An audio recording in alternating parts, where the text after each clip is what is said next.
who we engage when we are in such a situation.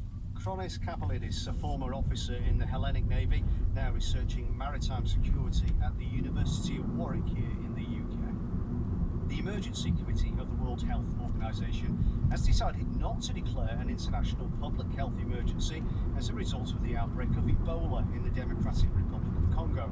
The disease has claimed around 1,400 lives and has now spread to Uganda.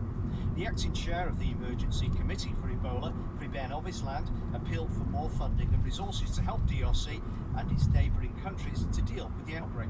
The committee is deeply disappointed that WHO and the affected countries have not received the funding and resources needed for this outbreak. The international community must step up funding and support for the strengthening of preparedness and response in the Democratic Republic of Congo and the neighboring countries. I asked our health correspondent James Gallagher how the committee had arrived at that decision and what it meant for the region handling the crisis.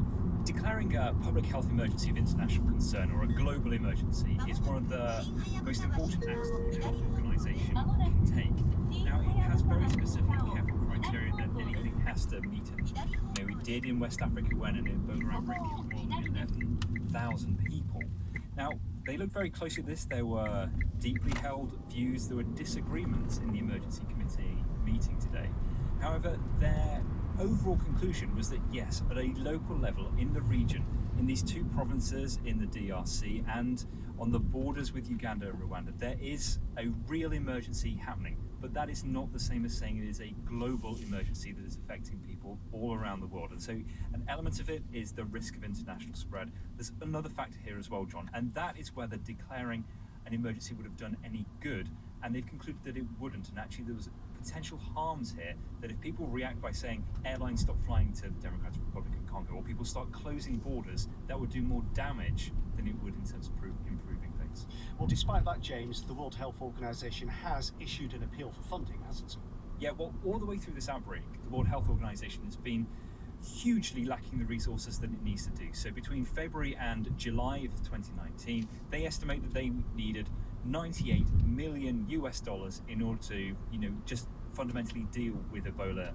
They're about $54 million short, so they've got less than half the money donated from countries around the world to deal with the problem. And you heard in that clip just before I came on, basically the rest of the world needs to step up if we're actually going to deal with Ebola in the Democratic Republic of Congo. Just briefly, does it look like this outbreak is going to get worse? Well, at the moment, the current trend is that it's getting slightly better. The number of new cases each week is declining. However, as you saw, there's always this danger that cases can drift across the border to Uganda and cases can pop up where there haven't been them before. So I don't want to have a crystal ball on this, but the range of when this could be over is anything from a few months to 2 years. So, there's a lot of uncertainty about where this outbreak is going to go.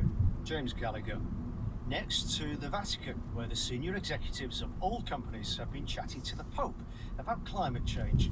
Pope Francis told them that global warming threatened the future of the human family, and he also said that radical changes were needed to save what he described as our common home. Our children and grandchildren should not have to pay the cost of our generation's irresponsibility. Indeed, as is becoming increasingly clear, young people are calling for change. Dear friends, time is running out. Radical action, of course, hasn't always been the hallmark of the companies who extract and sell fossil fuels, though in the past the Vatican Bank has refused to say whether it will join the movement to divest from fossil fuel investments. Our environment analyst, Roger Harrigan, told me more about what the Pope had to say. The oil bosses would have gone to the Vatican knowing that the business get back to their attitudes to climate change. And there are two things here. One is an interest in the person, and you get an invitation to see the Pope at the Vatican. Also, all of these firms have shareholders, and they need a narrative to tell their shareholders, and I'm sure that was part of it as well. And there's a third reason. The BP CEO, Bob Dudley, talked about the need for all parts of society to join in, and there were groups of major investors there as well. So the oil bosses have been talking to the investors on how they can make this immense transition towards clean energy, which is, of course, so challenging for them. The Pope's got a lot of pull. Is this likely to have made a real difference to this divestment issue? Well, I'll just go back to Bob Dudley's comments afterwards. Firstly, he said he was honoured to participate. He talked about the Pope's ruling power and how useful it was to have this dialogue with people of his stature and also major investors again and religious people together. He said it was the most unusual dialogue. And I'll just read a quote from him. The world needs to take urgent action to get us on a more sustainable path. Okay? You normally hear that sort of thing from an oil boss, at least not that often. And it's critical that everyone plays their part, companies and investors, governments and individuals. And then he goes on to say constructive dialogues such as this meeting are essential in aligning key players on the steps needed to accelerate the energy transition while still enabling advances in human prosperity. What he means is, look after our profits as well. But, I think one could be cynical about this, but probably there is genuinely some good light to come out of it. Roger Harrigan. Now, what if there was a podcast that had the power to fix all of the world's problems? Well, that might be wishful thinking, but there is a podcast from the BBC World Service that explores brilliant solutions to different problems. It's called People Fixing the World, and in recent episodes we've heard about an ambitious project to swap mosquitoes that spread diseases with ones that don't, and the company where people are working less but getting the same amount of work done for the same pay. Find out how by searching for People Fixing the World wherever you found this podcast. As we record this podcast, emergency teams in Chile are trying to locate 3 miners who have become trapped some 70 metres below ground after a landslide on Thursday. Jane Chambers reports.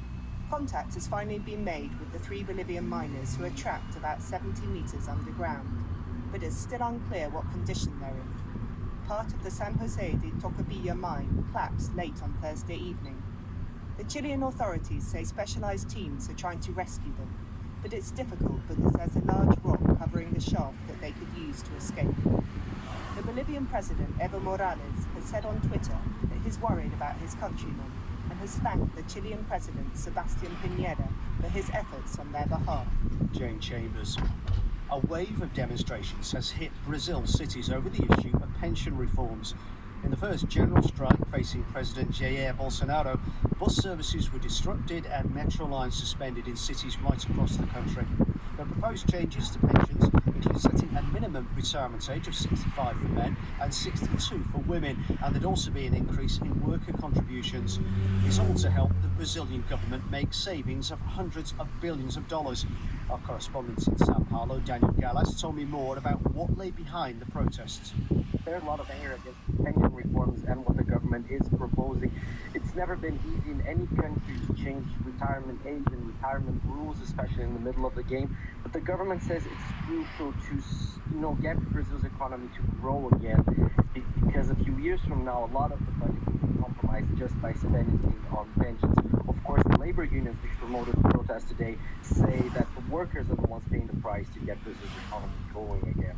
Just give us a bit more detail, Daniel, about what the pension reforms actually mean. Well, it's the biggest thing in this government of Jair Bolsonaro this year. It's trying to get Brazil to spend less with its pensions. And a few years ago, Brazil's government had a surplus, and as the population is getting older, now it's having to spend more on pensions. And a few years down the line, they say this is not going to be sustainable anymore, and this is hurting the whole of the economy. So what the government wants to stop that now through these reforms, which basically means getting Brazilians to work longer than the retirement age in Brazil, so they will establish one for 65 for men and 62 for women, and changing a lot of the rules, especially for public servants who get very generous pensions from the system. What do you think the effect is going to be on Mr. Bolsonaro's presidency? Well, in terms of the strike, it's not likely to hurt much.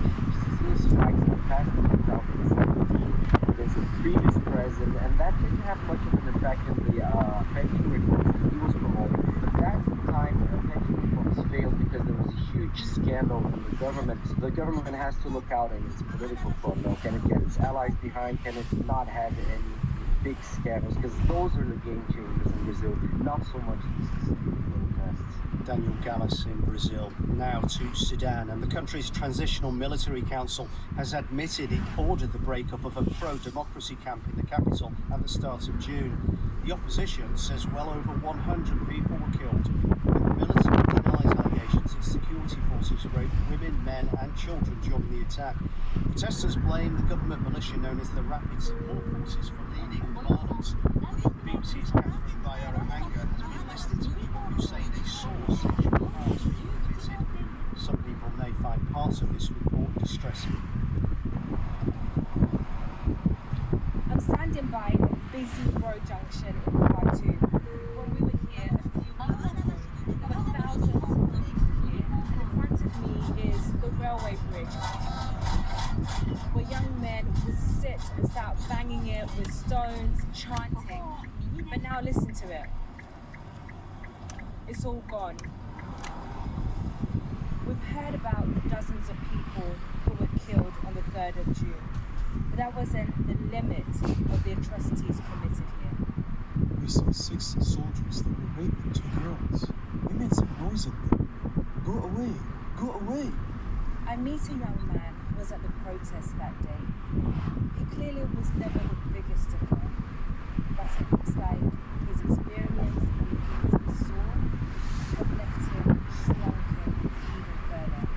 He says he was a witness to some of the sexual violence committed by the government's Rapid Support Forces, a militia increasingly known by its former name, the Janjaweed. We found the 2 girls. We took them to the nearby mosque. They didn't say anything. I tried to make them feel better, but they didn't stop screaming. His hand is heavily bandaged. His eyes well up with tears, though he really does not want to cry. He paid a heavy price for rescuing those girls. I was captured by a group of soldiers. One of them was one of the 6 who were raping the girls, because he pushed me to the floor and brought out a long piece of steel like, I will do to you what I wanted to do earlier. They were trying to take off my clothes and to rape me. After like 3 minutes or 4 minutes, gunshots started at us. They looked around the office and said, it's better for us to get out.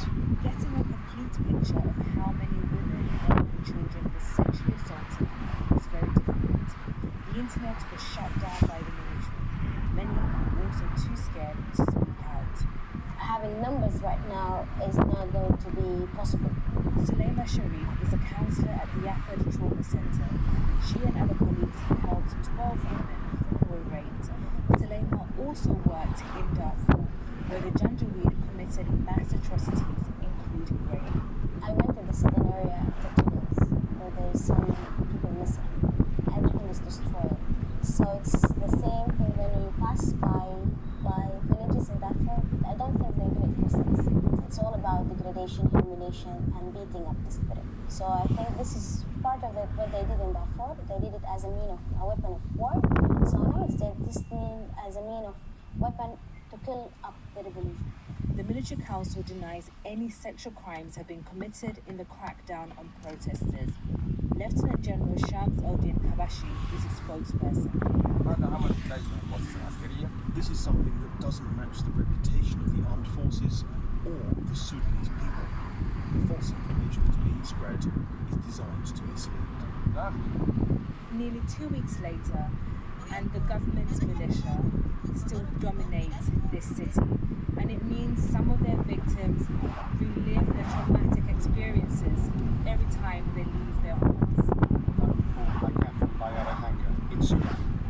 Now, in France, there's been a lot of conversation recently online and in kitchens about a certain cooking appliance. An investigation has shown that one of the Lidl supermarket's top-selling kitchen appliances, a food processor called Monsieur Cuisine, contains a hidden microphone. The Jones spoke to Marie Turner, the editor-in-chief of the Numerama website in Paris, who carried out the investigation. We began by asking Ms. Turner why people hadn't realised their appliances had an extra, unusual element. Oh, honestly, I have no idea because there's actually a hole that is very, very much visible when you look at the thing. But the thing is, because nobody actually looks at those appliances, nobody took notice. So what happened is we realized that two French men managed to hack the tablets that is inside this appliance, and they managed to actually have a conversation with Discord, which is an app, and so they actually started to talk to each other via this kitchen appliance, and so they told me that because I got in touch with them, asking if I could learn a little bit more about what they did to this object, and so that's when they told me that there was a microphone, and that's what I was quite shocked to learn that, and that's when I knew something was strange. So I asked them to elaborate on this microphone thing, and that's when we actually knew that it was a microphone because it wasn't written anywhere in the fine prints or on the websites that I've talked about this object. So that was when we started to discover the hidden microphone that is very much. We are very much capable of making it work. And of course, some people are joking about this online. There are lots of messages saying Monsieur Cuisine is watching you. There's a spy inside Monsieur Cuisine. But of course, I imagine there are very serious privacy concerns as well, are there not? Yeah, exactly. I mean, nobody's going to actually just listen to you making your soup in your kitchen at night. It's not. This is not the main concern. The main concern is that we discovered the product is actually running Android 6, which is a very early version of Android, and it is dated. The last security patch is dated 2 years ago, which means that for 2 years there haven't been any modification that could secure the product. So that means lots of things could happen. One of them obviously is taking control of the microphone, but this is the most far-fetched thing that could happen because there are many other easier things to do with a connected object that is not very much secure. You could use it to make a DDoS attack. Use it to mine bitcoins. You could, it's actually, you seem to use one of the options, but it's not really the most likely to happen. And has there been a reaction from the manufacturers? What have they said? The thing is, so Lidl is working with a Chinese manufacturer that is impossible to join, but we joined Lidl 3 days ago and asked them for answers. They couldn't get us an answer because honestly I think they're just they don't know what they have. They really they were discovering the thing as we were discovering it. So when we first told them there was a microphone, another French media called a French guy and said that he had no idea there was a microphone. And then 2 hours later he called back and he said, oh yes, of course I know there's a microphone, but it's secure. But they don't really know what secure means because they just say it's used to just cook, so it's not dangerous. Turkey, the editor-in-chief of Numerama, became one of the great love affairs of the 1960s.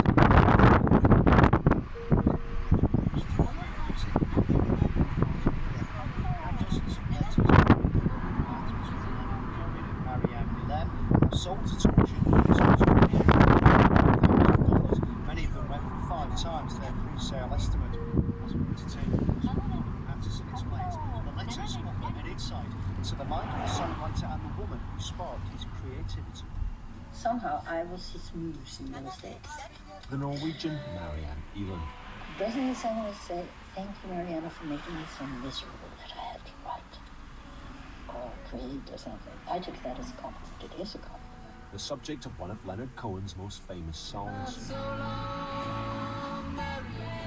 They met in 1960 on the Greek island of Hydra. She was married with a young child, but they were soon a couple. And that relationship was captured in a series of 50 love letters, which have been sold at auction.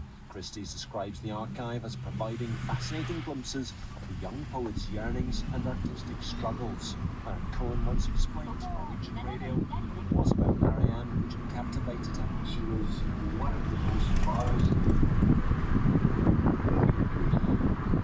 She had that other side too, where she could drink wine, dance, wild, beautiful, threatening, dangerous. She inspired a number of his most famous songs, including Hey That's No Way to Say Goodbye and Bird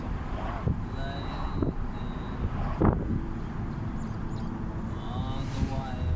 The relationship ended when she was replaced in his affections by another woman immortalized in song, Suzanne. But they remained friends and corresponded right up until they both died within a few months of each other in 2016. It was Marianne's family who decided to put their correspondence up for sale, and much of it is very poetic. One letter sent from Tel Aviv in 1960 that it could the sun is too loud, the beach is too crowded, you're too much in my heart to put anything down.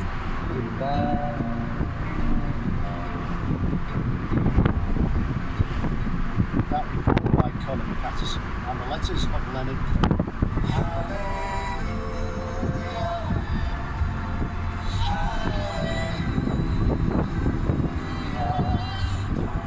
And that's all from us for now, but there will be an updated version of the Global News Podcast later.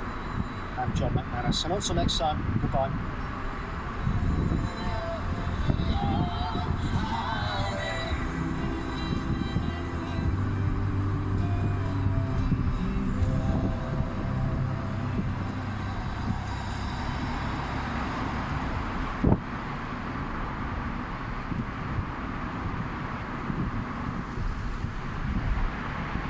This is the Global News Podcast from BBC World Cities. Hello, I'm Emilio San Pedro, and in the early hours of Sunday, the 16th of June, these are our main stories. Hong Kong's leaders suspend plans for an extradition law. Some protesters say it's not enough. The deposed president of Sudan, Omar al-Bashir, has been referred for trial on corruption charges. Notre Dame holds its first mass since the building was badly damaged by fire 2 months ago. Also in this podcast, an anti-corruption campaigner and political newcomer has been sworn in as president of Slovakia. And it's a big loss for us, it's a big loss for all the people that loved him. It's a loss for, for the industry, all his movies, all his operas. Franco Zeffirelli's son remembers his father, who's died at the age of 96. Protest leaders in Hong Kong vowed to press ahead with the rally on Sunday, despite the indefinite suspension of the proposed extradition law that brought hundreds of thousands of demonstrators out onto the streets. They're demanding that the bill, which would allow people to be sent to the Chinese mainland for trial, is abandoned entirely. Reporting from Hong Kong, Rupert Winfield Hayes. This was a pretty major climb down by Hong Kong's chief executive, Carrie Lam, after two huge protests in the last week, one of which turned violent. Lam said her administration had decided to suspend further debate of the extradition bill.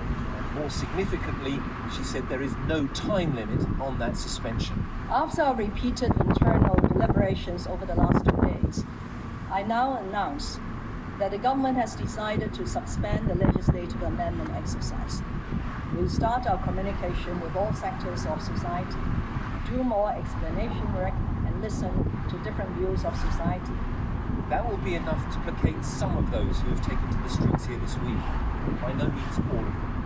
Bonnie Leung is a human rights activist who is currently on hunger strike outside Hong Kong's legislature. She refused to withdraw the extradition bill. Instead, she just postponed it. Also, she refused to apologize to all the excessive force and using lethal weapons by the police towards the demonstrators.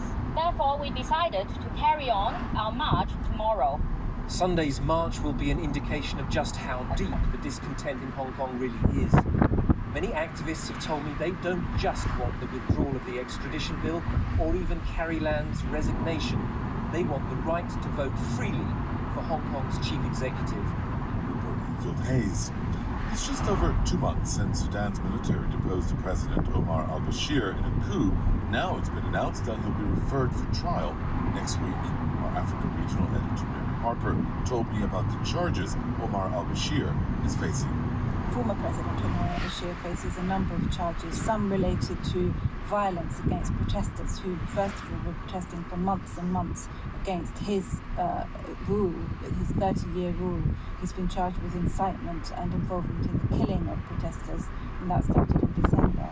He's also been charged with various financial crimes related to alleged corruption and possessing millions of dollars worth of foreign currency in his house, kept in grain sacks and suitcases, which were discovered shortly after he was ousted by the military and put into detention. How's the announcement that he's going to be tried being viewed by the opposition group? The the opposition have really lost trust in the transitional military council that's been governing the country. So it's going to be interesting to see how seriously they take this trial that looks like it's going to be taking place within the next few days of their former president, whom they had so much distaste for.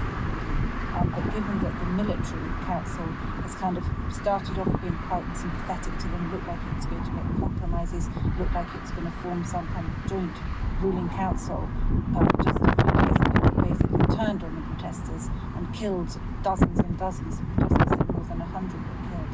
So it's possible that the trust has been really destroyed between the opposition and the military. Mary Harper. The most famous cathedral in France, Notre Dame, has hosted its first Mass since a devastating fire in April that destroyed its roof and spire.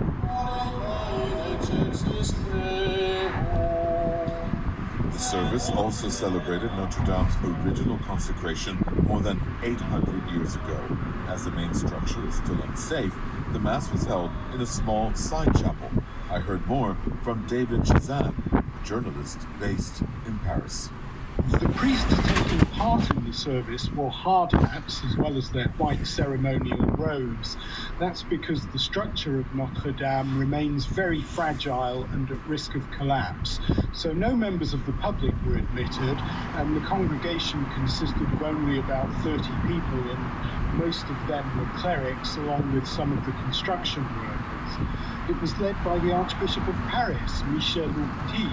It was meant to signify that the cathedral will eventually be rebuilt and restored to its former glory, and the Archbishop said the first Mass since the fire marked a moment of hope, although it was strange to be holding it while wearing a helmet, he said.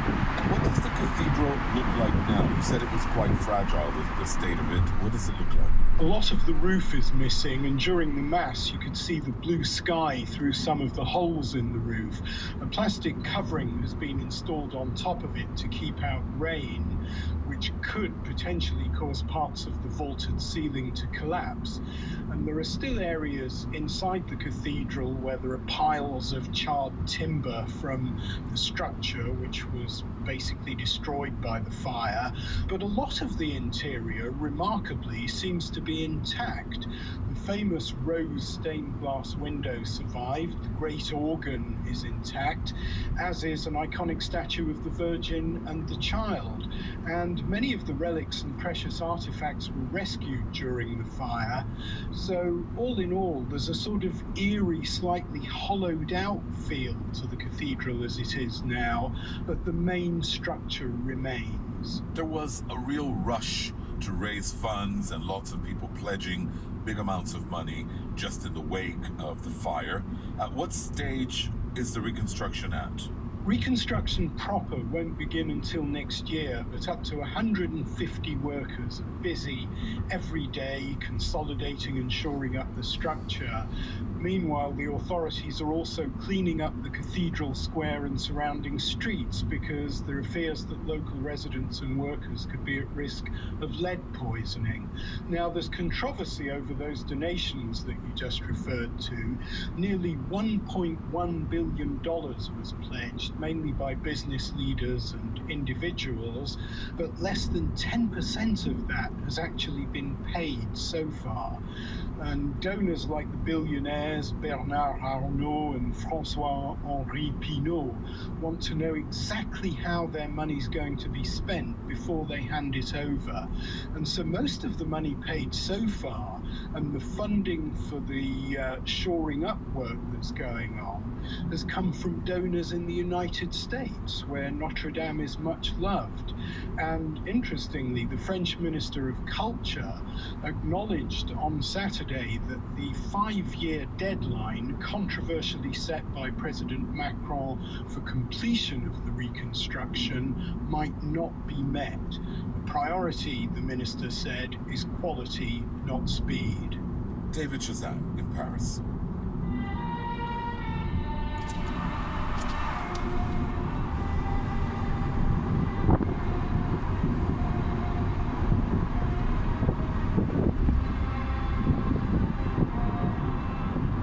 The theme tune from Romeo and Juliet, one of the most successful films by the Italian director Franco Zeffirelli, who died in Rome at the age of 96. During a career lasting more than 60 years, he was one of Italy's most successful directors in film, but also in theatre, television, and opera. Julian Marshall spoke to one of his sons, Pico. I remember the first experience I had with my father was at the Met in New York, 1969-70, with Cavalleria. Cavalleria was directed by Lenny Bernstein. So, you know, I was 19 at the time, so it was a very big experience. I will never forget Pavarotti singing in Bohème at the Met, conducted by Carlos Kleiber. Great moment to meet Elizabeth Taylor, a great woman, great personality, probably a difficult star, but a unique human being. Was your father so drawn to Shakespeare? Through the success of the Covent Garden, the Orbic asked him to do 3 productions there, and his first production was Romeo and Juliet with Judi Dench. It was a very important moment for his life and for his career. He opened up his career internationally. The other one was So Much Ado About Nothing with Maggie Smith, Frank Pilley, all the cast, which was extremely successful. And again, one night, Elizabeth Taylor and Richard Burton went to see the play, which was very popular in those days, and they adored what they saw. They wanted to meet Zeffirelli, and they gave him the opportunity to do the first international film, which was Taming of the Shrew. So, you know, it was very important. And England was very important for his international career, opened up his international career forever. Our arts correspondent Vincent Dowd told me more about Zeffirelli's long career.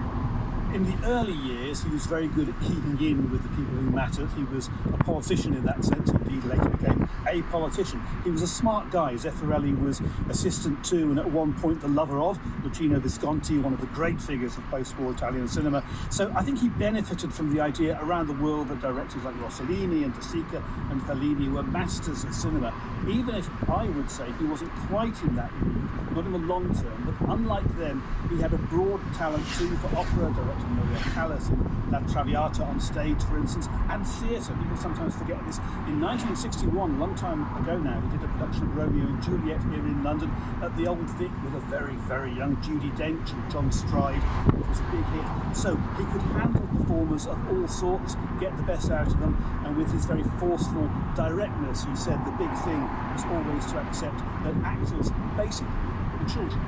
It is as simple as that, holding their hands, dealing with very vulnerable, charming little kids that they can't believe they're black and they are afraid.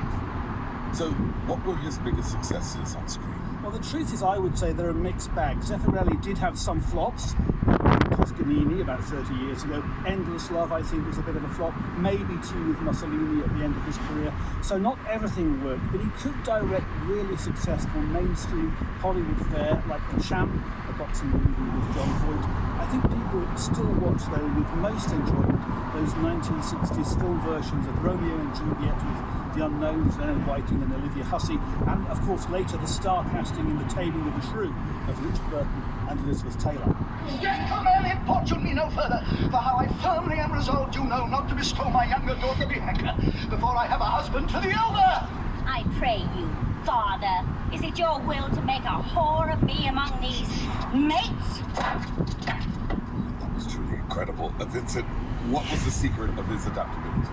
Okay, I would say overall a great visual sense. In his best films such as Hamlet and Romeo and Juliet and The Taming of the Shrew, he could create a world, and he did that in the opera as well. Some of his opera versions left the repertoire as gilded columns and deserts and gorgeous Parisian roofscapes fell out of favour, but with a typical lack of modesty, Zeffirelli complained. When that kind of went out of style, he said it was like somebody deciding that the Sistine Chapel was gone out of fashion. Vincent Dowd. Coming up. Now as we walk in this terribly green field, if you just simply start to become aware of the surroundings a little bit more, as if you would let the forest know that you're abroad. The Japanese practice of forest bathing comes to the UK. Zuzana Chaputova has been formally sworn in as Slovakia's first female president at a ceremony in the capital, Bratislava.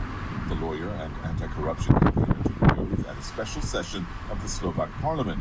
She's a liberal with outspoken views on issues such as LGBT rights and abortion, but as Rob Cameron reports, she may struggle to close the divisions in Slovak society. Zuzana Chaputova was sworn in as Slovakia's fifth president, its youngest ever head of state, and the first woman to occupy the post in a special parliamentary session held in Bratislava's neoclassical Red Duta building, home to the Slovak Philharmonic. The 45-year-old divorced mother of two is being hailed as a breath of fresh air in a region dominated by male politicians, including many with populist and authoritarian tendencies. She's promised a more progressive vision of leadership in a country which is relatively conservative and still shaken by the murder of the young journalist Jan Kuciak, who was writing about the links between politics and organised crime.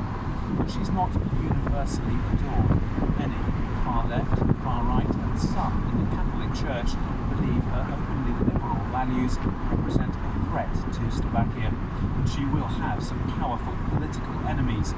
The former Prime Minister Robert Fico, who was ousted in the protests following Kuciak's killing last year, did not attend the inauguration, saying he had prior private engagement elsewhere.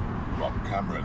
There are thought to be about 73,000 Americans of Palestinian descent living in the United States. They're one of the smaller groups of Arab Americans, but their profile, along with that of the millions of other Palestinians elsewhere in the world, could be raised with the opening in Washington, D.C. of the Museum of the Palestinian People. Julian Marshall spoke to its founder and director, Shara Nassar. I was born in Jerusalem and I grew up in Bethlehem, and I moved to the United States in 2011. When I came to DC for the first time, I went to different museums and monuments and memorials, and what I saw that there's so many people who came to this city to share their stories, like Greeks, Italians, Jews, Native Americans, African Americans, and I could not find a place where Palestinians can share their stories.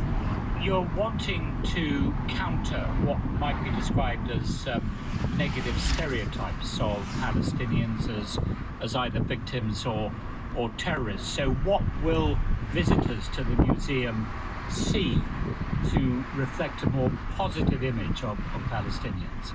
Well, the museum will show the Palestinian culture, the Palestinian arts, will celebrate everything that's related to Palestine, like culture, food, poetry. So showing the stories, the culture, the arts of the Palestinian people.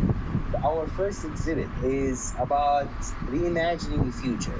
The question is, we get all the time, like, why are you starting with the future, with imagining the future? Why not the past?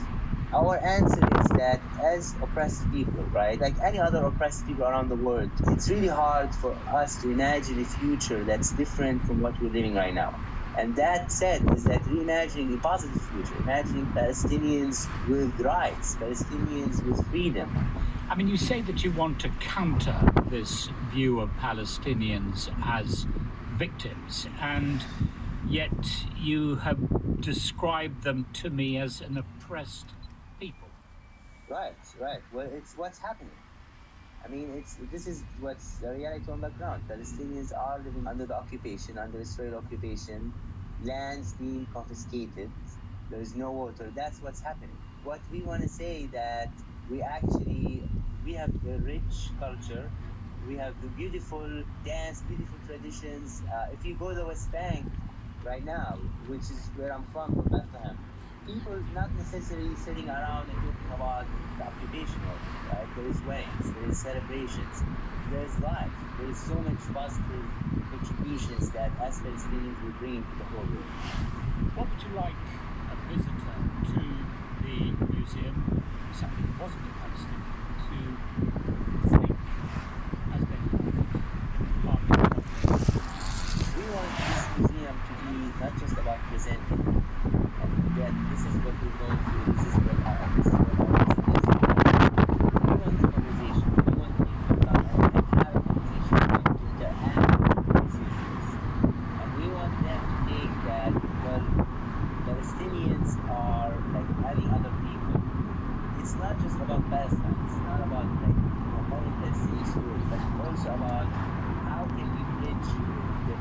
story to a larger human story, to a larger global story, that we are all human beings, we're all the same, and that's what we want.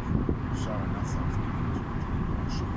Just 3 years ago, Argentina was the fighting and approach in fixtures and no FIFA ranking, but only lost against England on Friday. That's performance was very young, of course. It's another extraordinary story involving the two teams off the pitch. The Argentinian national anthem echoed around the stadium in Le Havre as England took on Argentina in both teams' second game. And just before play got underway, quite remarkable reunion was taking place outside the stadium. A chance meeting between players from both teams last night on a pitch way back in 1971 in Mexico. Former England teammates Leah Caleb and Jill Sale were waiting for a friend at a station. I'll let them take up the story. As we went into the station, there was a group of ladies coming through the train, t-shirts on, and kind of didn't really take much notice at first. And then I said to Leah that they looked like they could be from Argentina, Argentinian women, and we played. And so we came around and they had a film crew with them. We went out of the station to get our tram up the road, and then they came out with the film crew, and we went across and asked, "Are you the Argentinian women's team from Mexico 71? They said yes, and we said, "So are we. We played against you in 71. And it was just such a chance meeting, nothing pre-arranged or anything. We were meeting a friend and met the Argentinian women's football team. They just looked at us and it was really great. They were thrilled to see us, and we were thrilled to see them. It was fabulous. The meeting brought back memories of the 1971 match in Mexico's Azteca Stadium in front of over 25,000 fans. Both women were teenagers back then, in what was to be the biggest match of their careers, and Jill remembers it as a testy affair.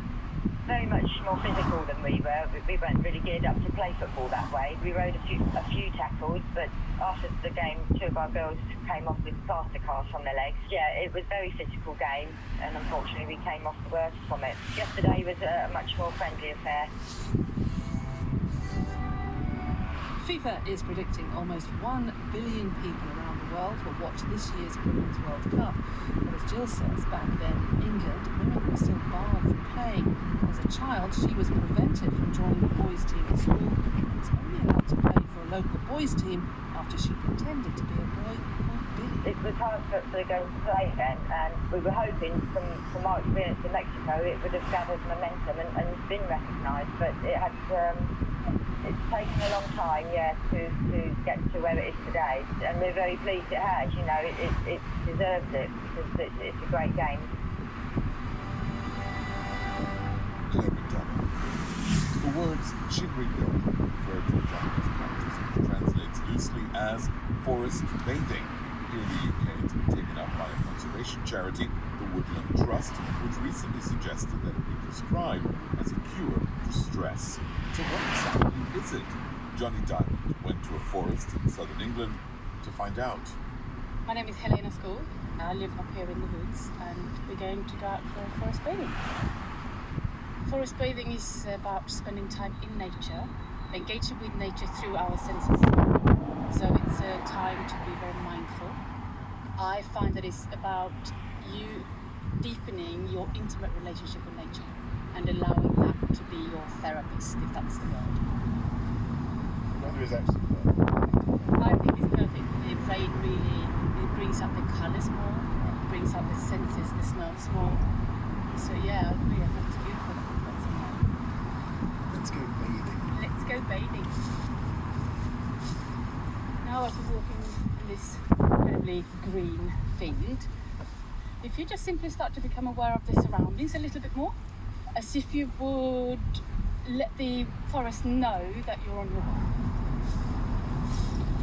With all the benefits and the beauties you experience when you're out walking your dog, you don't tend to stop, really, going somewhere.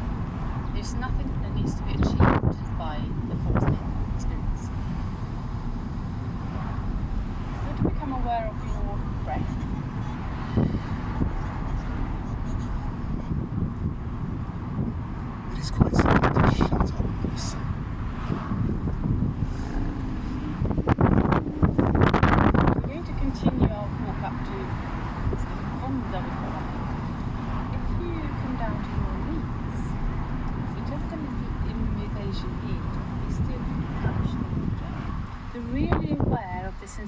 is in your fingertips. And then feel free to immerse your hand if you wish. Just above the water. Now, just putting my hand onto the water, just resting. I'm going in. God, it's good.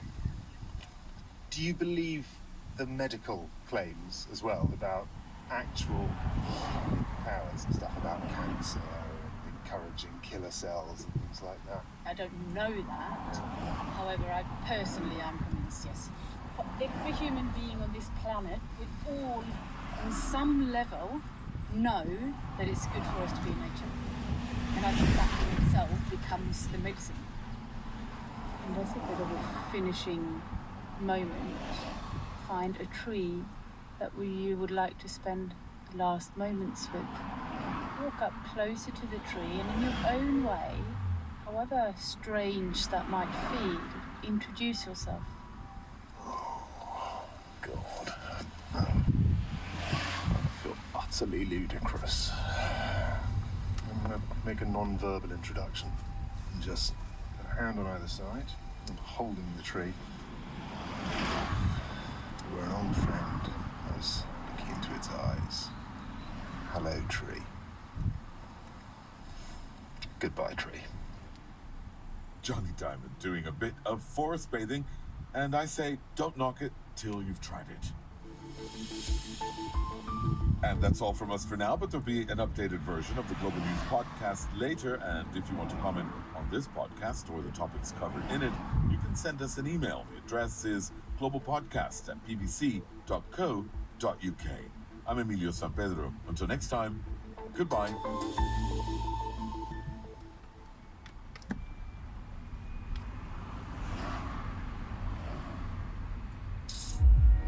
BBC Sounds, music, radio, podcasts. Let's get ready to rumble! 5 Live Boxing.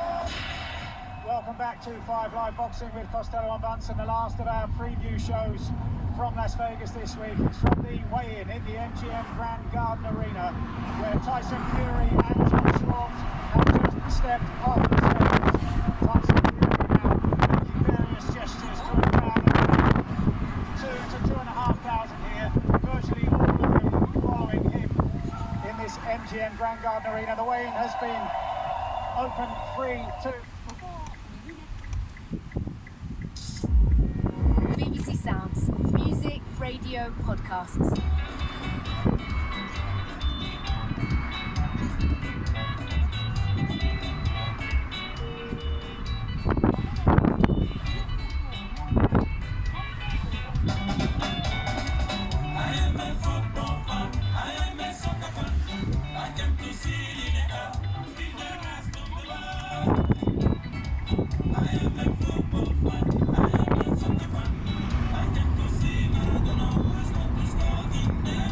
Sounds of Africa to once again kick off our World Football phone-in this morning with Soccer Fan.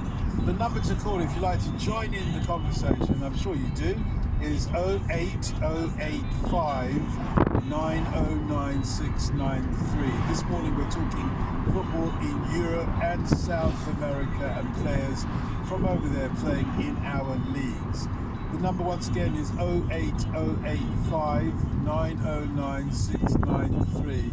And do remember, if you prefer, you can drop us an email to upallnight@bbc.co.uk.